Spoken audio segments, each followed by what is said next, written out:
Bonjour à tous et bienvenue sur Développement Facile. Ici Mathieu, expert en développement applicatif. Donc dans cette vidéo, je voulais partager avec vous quelque chose de très important en développement PHP qui va vous permettre d'accélérer votre développement PHP, de faciliter la maintenance de vos applications et l'évolution avec l'ajout de nouvelles fonctionnalités très rapidement.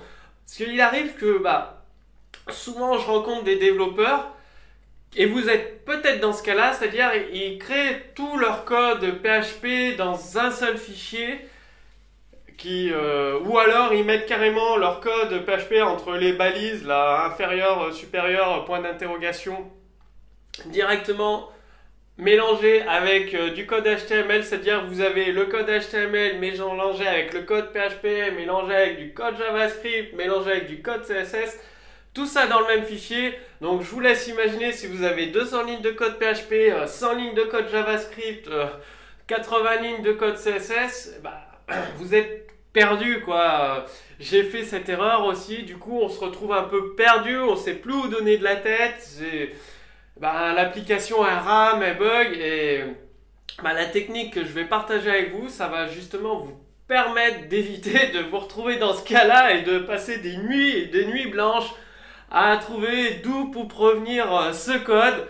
Donc, en fait, la solution consiste à organiser votre code PHP. Vous allez le mettre dans des fichiers PHP à part que vous allez inclure dans votre page PHP principale. C'est-à-dire vous avez votre page PHP qui va inclure du code HTML, qui va inclure des fichiers CSS, qui va inclure des fichiers JavaScript.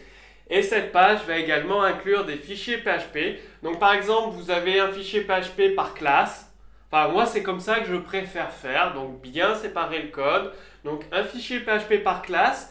Vous avez des dossiers, des répertoires où vous mettez les fichiers PHP en fonction du thème. Par exemple, si vous développez avec le modèle de conception MVC, modèle vue contrôleur, je vous renvoie aux cours sur les modèles de conception, sur développement facile. Il y a plusieurs cours qui vous enseignent le singleton, commande, MVC, observer, etc.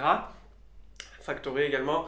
Donc, vous organisez votre code. Donc, vous avez un répertoire vue, un répertoire modèle, un répertoire contrôleur. Et dedans, ça va contenir vos fichiers qui gèrent le contrôleur, vos fichiers qui gèrent les commandes, vos fichiers PHP qui gèrent les vues. Vous pouvez avoir un répertoire utilitaire avec toutes vos classes PHP utilitaires. Ça fait que vous pouvez avoir 20, on peut avoir dans un projet facilement 20, 30, 50 fichiers PHP différents. Ils sont organisés par répertoire et par thème et vous pouvez les retrouver très facilement. Donc l'avantage c'est que dans votre page principale d'affichage, donc avec les inclusions de fichiers JavaScript, CSS, HTML, et vous allez inclure vos fichiers PHP, utiliser un peu de code PHP pour faire les traitements dont vous avez besoin, appeler la classe MySQL par exemple pour vous connecter à une base de données, l'interroger, récupérer des données, après appeler la classe XML pour télécharger un fichier XML, récupérer son contenu, l'afficher sur votre site internet. À chaque fois, vous faites appel à des classes PHP, des fonctions PHP qui sont dans des fichiers différents. L'avantage pour vous, c'est que s'il y a un bug, il est très facile à trouver au moins dans quel répertoire il se situe et petit à petit, vous allez redescendre jusqu'au fichier PHP et donc vous allez pouvoir débugger beaucoup plus facilement et plus rapidement vos applications. Si vous devez faire évoluer le code, par exemple 3 mois plus tard, 3 mois après avoir développé votre application, ce ne sera pas un problème. Si on vous demande de modifier telle vue, vous allez dans le répertoire vue, après vous avez un sous-répertoire, je ne sais pas moi, zone de connexion, et là vous avez vos fichiers PHP qui gèrent la zone de connexion, comment se connecter, comment interroger la base de données, les contrôles qu'il y a à faire sur le mot de passe, le nom d'utilisateur. Donc pour vous, ce sera vraiment extrêmement simple de trouver les fichiers PHP à modifier pour implémenter la nouvelle fonctionnalité, vous ou un autre développeur, parce que l'avantage d'inclure des fichiers donc avec include once ou require once, donc je vous montrerai tout ça dans un exemple de code source, ça va vous permettre, soit vous avez développé le code et 4, 5 mois, 6 mois après, un autre développeur, parce que vous êtes sur un autre projet, peut très facilement ajouter des nouvelles fonctionnalités dans l'application sans aucun problème parce qu'il va comprendre avec le nom des répertoires, le nom des fichiers, les commentaires que vous avez mis dans les fichiers, comment, à quel endroit ajouter le code pour mettre en place cette nouvelle fonctionnalité. Donc, je vous montre tout de suite un exemple de code source, ça va mieux vous parler. Alors, voici le code source PHP. À quoi ça ressemble? Comme je vous l'ai dit, vous organisez vos classes via un fichier PHP. Vous avez la classe MySQL. Donc, c'est une classe qui permet justement de faire des sauvegardes MySQL de façon automatique avec la suppression des fichiers beaucoup plus anciens, la compression du fichier MySQL. J'explique dans un cours complet comment mettre en place ce script et l'utiliser justement pour faire les sauvegardes de vos bases de données, de vos sites WordPress, de vos sites classiques. Donc il y a tout dans la vidéo. Là, je vais juste me concentrer sur, pour vous montrer un petit peu. Quand je fais un require once, c'est-à-dire require once, ça va l'inclure une seule fois, le fichier class.backup.mysql.php. S'il a déjà été inclus ailleurs ou dans un autre fichier, ça ne va pas l'inclure et ça ne va pas générer d'erreur. Donc, je vous conseille d'utiliser require once ou include once pour inclure vos fichiers PHP. En principe, en PHP, la convention vaut que l'on nomme class. Justement, pour séparer, rien qu'en lisant le nom du fichier, on sait que c'est une classe et pas un ensemble de fonctions et pas un fichier PHP lambda. Donc là, je sais que j'ai inclus la classe MySQL et avec le 11 une seule fois dans mon script PHP et après j'ai plus qu'à utiliser la classe backup MySQL à transmettre les différentes informations, supprimer les anciens fichiers. Donc j'appelle sur l'objet une méthode et là effectuer la sauvegarde de la base de données et je peux créer plusieurs objets. Là il y a 3 objets MySQL et tout ça grâce à require once.